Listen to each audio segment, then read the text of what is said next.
नमस्कार बंधुरा welcome back to my channel. तो आज के आमी तोमादेर संगे शेयर करब जन्माष्टमी स्पेशल तालेर बड़ा। तो सामने जन्माष्टमी और जन्माष्टमी मानेई तालेर बड़ा तो थाकबेई। तो आज के सेई तालेर बड़ा निये चले एसेछि। तो किभाबे आमि तालेर बड़ाटा बानाच्छि सेटा आज तोमादेर संगे शेयर करब। भिडियोटी जोदि भालो लागे ताहले प्लिज लाइक करो, कमेंट करो और प्लिज आमार चैनेले जारा प्रथम आछो तारा सबस्क्राइब करे दिओ, पाशे थाका बेल आइकनटी प्रेस करो ताकि जखोनी कोनो भिडियो अपलोड करब तोमरा नोटिफिकेशन पेये जाओ। प्रथमेई देखते पाচ্ছ আমি এখানে ব্যাটারটা করে নিয়েছি।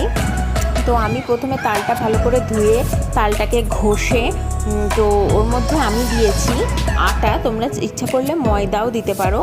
আটা দিয়ে একটু নুন আর অনেকটা চিনি বা বাতাসা যদি থাকে তাই দিয়ে অনেকক্ষণ ভালো করে ফেটিয়ে আমি কিন্তু ব্যাটারটা করে নিয়েছি। ব্যাটারটার কনসিস্টেন্সিটা তোমরা কিন্তু দেখতে পাচ্ছ, ঠিক এরকম কনসিস্টেন্সি কিন্তু আসতে হবে। যতক্ষণ এরকম কনসিস্টেন্সি না আসবে ততক্ষণ কিন্তু বুঝবে যে ব্যাটারটা কিন্তু ভালো করে ফাটানো হয়নি। তো ততক্ষণ কিন্তু ভালো করে ব্যাটারটা ফাটাবে। তো আমি কিভাবে ঘষেছি সেটা যদি জানি আমি নেক্সট ভিডিওতে দেখিয়ে দেবো। আমি এখানে তেল গরম করতে অলরেডি দিয়ে দিয়েছি। তো এবার আমি বড়াগুলো ভাজতে লাগবো।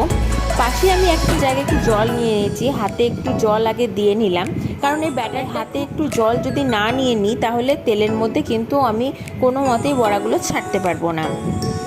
তো আমি এবার কিন্তু বড়াগুলোকে একটা একটা করে তেলের মধ্যে ছেড়ে নেবো।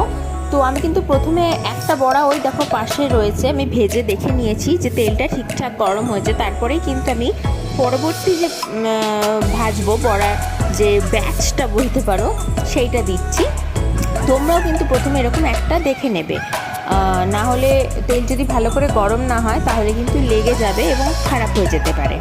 তো এই জন্য আমি এখানে কিন্তু অনেকগুলো করেই বড়া একসাথে ভাজবো। তো আমি প্রথমে তেলে সব বড়াগুলোকে দিয়ে নেবো, আগে ভালো করে গুছিয়ে দেব।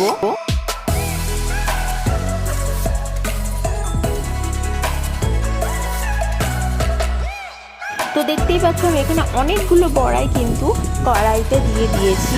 তো এবার আমি সেম জলে হাতটা একটু ধুয়ে নিলাম, ওই ছান্তাটা আমাকে ধরতে হবে। তো তারপর আস্তে আলতো হাতে কিন্তু বড়াগুলোকে নাড়াচাড়া করতে থাকবে, না হলে কী হবে একদিকটা ভাজা হয়ে যাবে আরেক দিকটা কিন্তু ভালো করে ভাজা হবে না।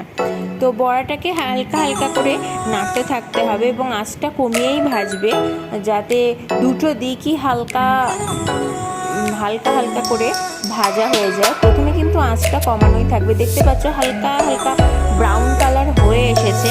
তারপরে কিন্তু আঁচটা আমি একটু বাড়িয়ে দিলাম। বাড়িয়ে দেওয়ার পর আর কিছুক্ষণ আমি বড়াগুলোকে ভেজে নেবো। গোল্ডেন ব্রাউন কিন্তু প্রায় হয়ে এসছে, তোমরা কিন্তু দেখতেই পাচ্ছ। অনবরত আমি কিন্তু বড়াগুলোকে অল্প অল্প করে নাড়তেই থাকছি। তো আমার বড়া দেখো কিন্তু একদম ভাজা হয়ে গেছে। তো আমি এবার কিন্তু তেল থেকে বড়াগুলোকে কিন্তু তুলে নেব।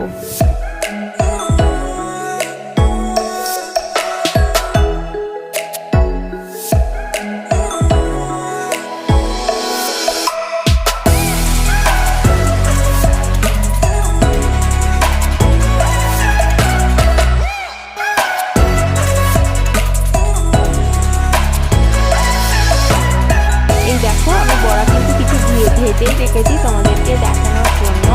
এইরকম কালার হবে ভাজাটা, না হলে না খেতে ভালো লাগবে না। তো চলো আমি নেক্সট আরেকটা ব্যাচ ভেজে নিচ্ছি। তো এইভাবেই কিন্তু তোমরা প্রত্যেকটা মানে পরবর্তী যা ব্যাটার আছে প্রত্যেকটা কিন্তু ব্যাচ এইভাবেই ভেজে নিতে পারো। তো একবার যখন দেখছো পারফেক্ট হয়ে যাচ্ছে তো তারপরে আর কোনো চিন্তা নেই, এতেই বুঝতে পারবে যে কিন্তু মাখাটা মানে হচ্ছে যে ব্যাটারটাকে ফাটানো সেটা কিন্তু খুবই ভালো হয়েছে। বড়াগুলো তোমরা আমার এই প্রসেসটা ট্রাই করো, বড়াগুলো ভীষণ নরম হবে আর খেতেও খুব টেস্টি হবে।